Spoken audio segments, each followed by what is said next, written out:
Hiya folks, this is a predictions video for the Leaving Cert Higher Level Maths Paper 2 for 2025, what comes up every year. What I'm including, I've done one of these videos for Paper 1 as well.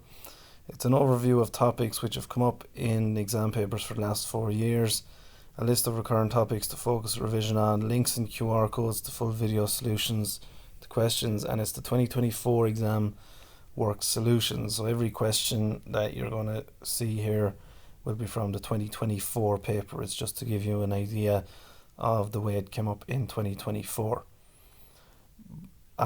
This is an overview of the topics. So what I've done here is I've tried to describe what has come up in each question, A, B, C and so on, for every question for the last few years. So if you look at the top box here, 2024 question 1A was a stem and leaf plot. Actually, it was a bit of an unusual question really. B was a scatter graph. You had to explain about a scatter graph on it, and then correlation coefficient. Then this was question 2, this was question 3 and so on. I'm going to go through, so obviously there's some patterns to that. I'm going to go through them now in a second, but these are the topics that I'm going to go through. These are the ones I would say are most important to start off with when you're revising for the maths paper 2. Number 1 is scatter graph / correlation coefficient. It's correlation coefficient, that's what I'm getting at, but scatter graph, you have to understand what it is. It's quite easy anyway.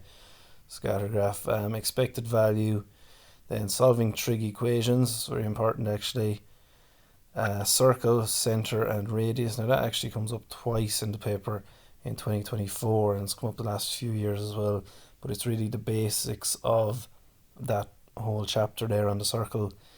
Then number 5, perpendicular distance from a point to a line. Really that's a formula in the log tables, but it seems to always come up in some shape or form on the paper. Normal distribution, so just being able to find z-scores, which is quite simple really. Then probability binomial distribution, that's knowing when to use that little binomial formula. And the last two there are cosine rule and sine rule, so most probably you're going to have to do both of them on the paper, but definitely at least one anyway, probably the two of them.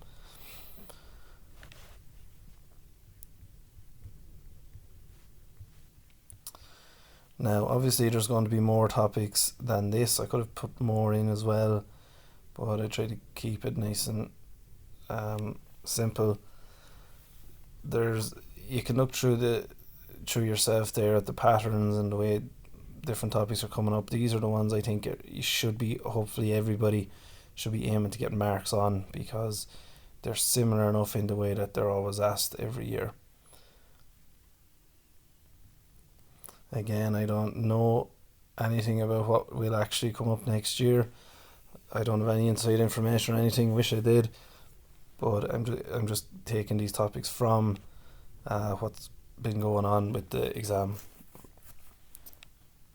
since 2021. Right, first topic anyway is scatter graph and correlation coefficient. Now virtually there's no real working out to do with correlation coefficient, but I've included at the bottom there what you would do on the calculator. For most calculators, you put it in stats mode. You have to go to that a plus bx bit, then you're putting in the numbers that are in the table, and then you press AC, and then you go in, you get REG, the R bit, the correlation coefficient. So really that's the steps involved. It's all calculator work really. It's putting it in from the table. Part B of that question was, how would you best describe the results?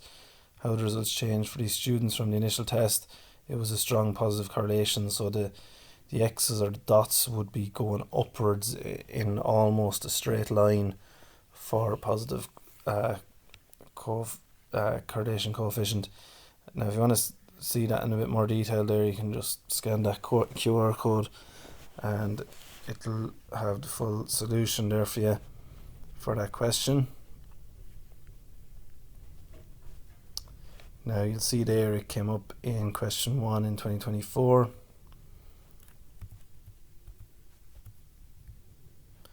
it comes up then in question 5 there in 2023, along with the mean standard deviation. That is kind of calculator work as well.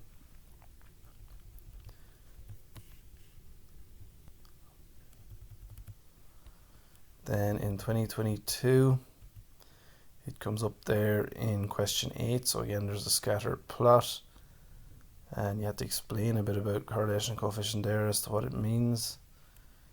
Then in 2021,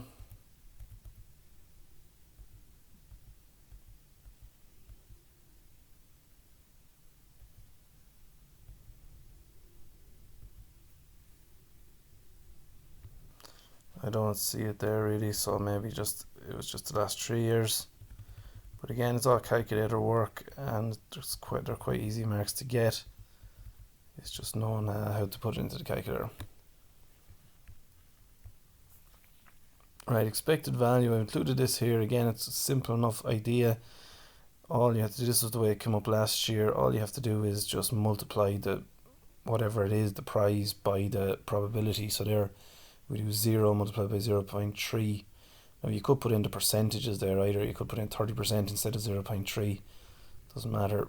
2 multiplied by 0.4, then x minus 10 multiplied by 0.28, and you're adding them all together, and then you let that be equal. They tell us here that it's equal to 10, so that it costs €10 to play the game, and that the expected value of the winnings taking the cost into account is 0. Therefore we're letting it be equal to 10, because 10 is the expected value. And then we just get an equation, and we're moving things to the other side, and we get what x is.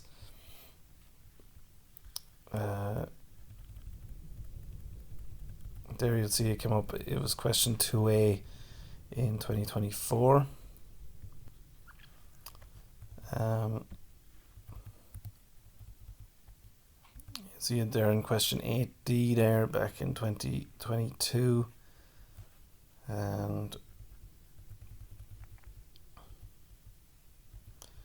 part C in question 10 in 2021. I don't see it in 2023.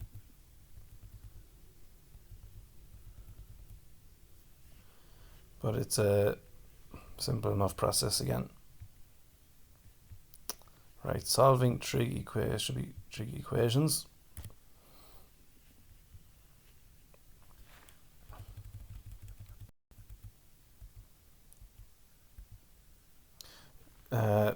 Comes up in question 3A in the summer just gone. Then 2023 comes up in question part C, so 2C. Then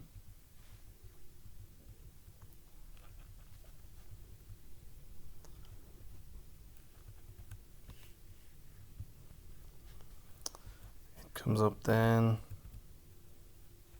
I think it comes up somewhere in 2022, maybe there in question 9, I think. Then 2021 in question 4B. Here cos 2x is equal to root 3 over 2. All you're really doing is you're just doing cos inverse, but then we have to understand how it breaks down from there. That gives us what 2x is. So 2x is equal to 30, so x is equal to 15. And then if we take the other value, because cos is positive in 2 quadrants, in the first quadrant and the fourth quadrant, we have to take that angle then, and we have to, so the full angle all the way around is 330, and then if we divide that by 2, it's 165. But then we can let 2x be equal to 30 plus 360, and we can let 2x be equal to 330 plus 360. We can keep adding on 360s every time until we get all of them that are within between 0 and 360, because that's what's in the question. And we end up getting 4 values here again. You can click the link if you want to see it in more detail. That's solving trig equations. The next one here, circle, center and radius. So being able to identify the center and radius comes up in question 5 there in 2024. And the interesting thing was it came up in question 9 at the start of it as well. It was a good chunk of that question was to do with the circle. And generally just that bit only comes up in one part there. It comes up in question 4 in 2023, comes up in question 3 in 2022.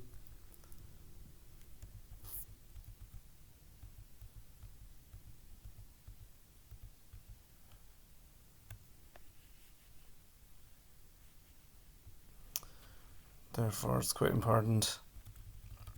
I don't see it in 2021.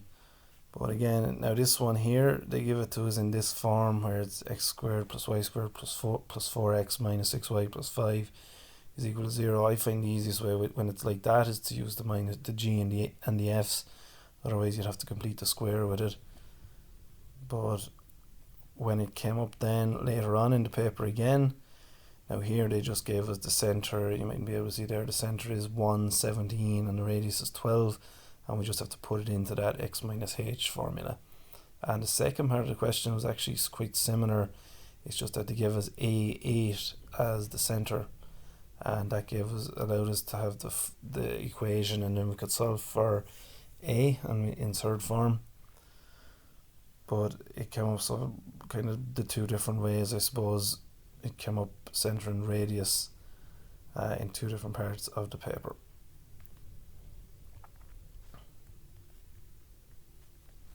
Yeah, next one, this is perpendicular distance from a point to a line. There it came up in question 6 last year. Now it generally comes up in circle questions, that's why I've included it really.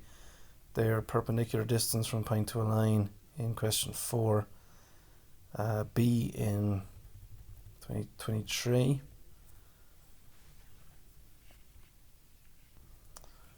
In 2022 there, the circle, I think it might have come up in part B, you might have needed it there for part B in that question.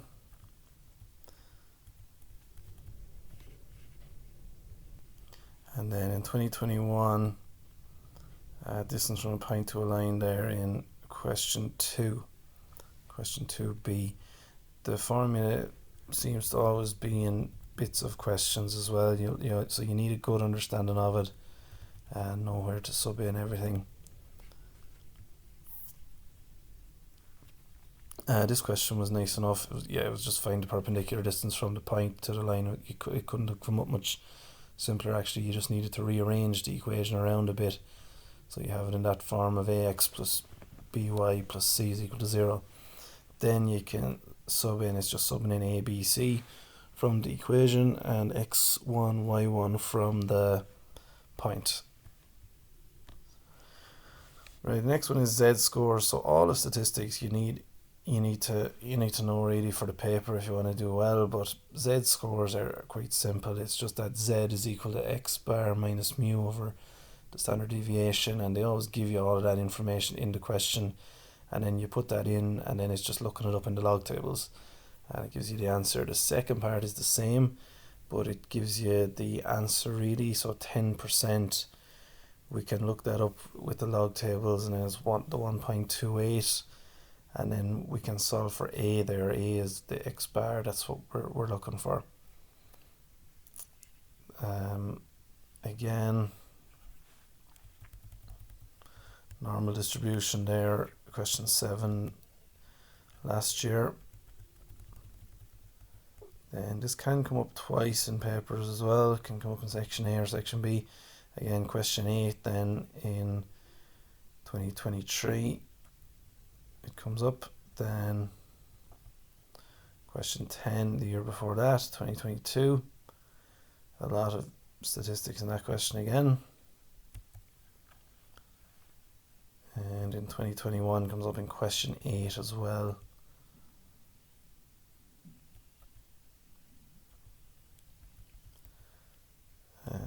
Maybe not so much in section A of the paper. I thought it did though.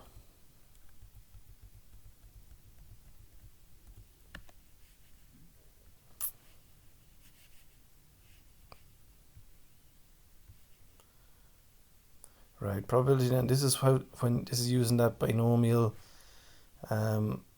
formula, n choose r, p to the r, then q to the n minus r. This is a typical example of a question. You need to use it. During their most recent stay, 1/5 of PK hotel customers used the pool. Use this to answer. So 6 of the PK hotel customers are picked at random. Find the probability that exactly 2 of them use the pool. That's going to be 6, choose 2. Then the probability that they use the pool is 1/5. So we put that in for P. And then the probability that they didn't use the pool is 4/5, because it's the rest of it. It's the P and the Q have to add up to 1 always. And then N and R is 6 and 2. And it's just putting it into the formula. It's just understanding when to use it, really.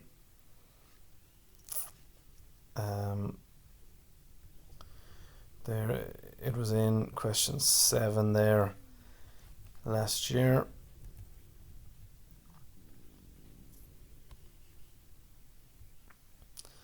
Then the probability question in 2023 was in question 1. I think you did have to use that formula in there somewhere. And then down towards the end of the paper, so question 10 there in 2022, it used that binomial formula, and then in question 10 again in 2021.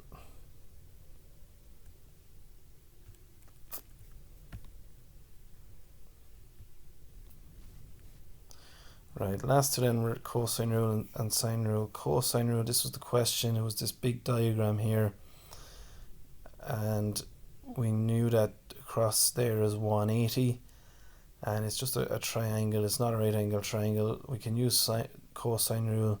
You have to remember that the small a and the big A at the end of it have to be across from each other in it. So we let the 180 be that, and then the A is the 105. Should have 105 in there. And it's just putting into the formula. That was the question on it last year. It came up somewhere towards the end of the paper here. Yeah, in question 10. Then in question 9, it came up the year before, 2023.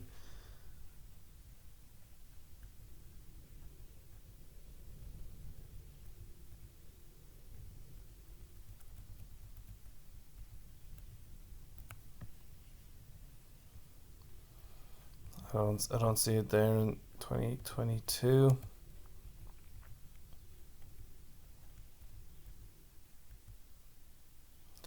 Then question 7 in 2021. Now Pythagoras and SOHCAHTOA always come up maybe as well, in small little bits. But the cosine rule, sine rule are probably the ones that most marks are going for, I'd say. The last one then was the sine rule.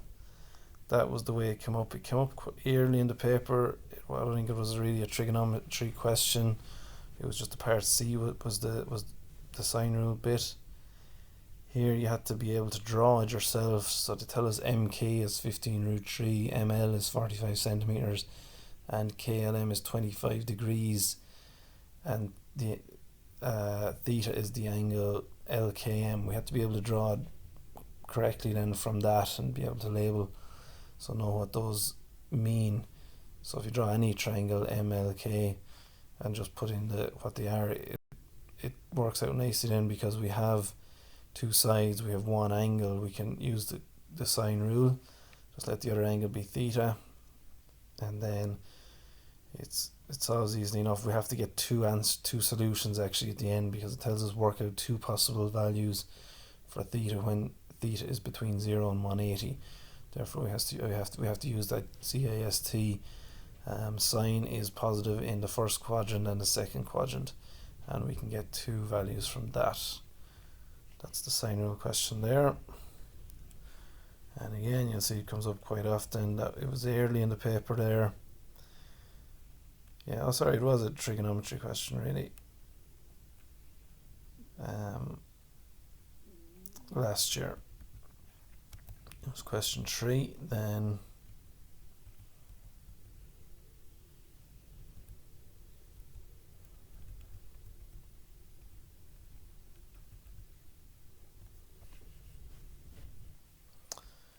comes up there in question 7. Sokotoa comes up as well. In that same question. That was 2023. Then 2022. Sign rule there in question 4 in the trig question in section 8. Then in 2021.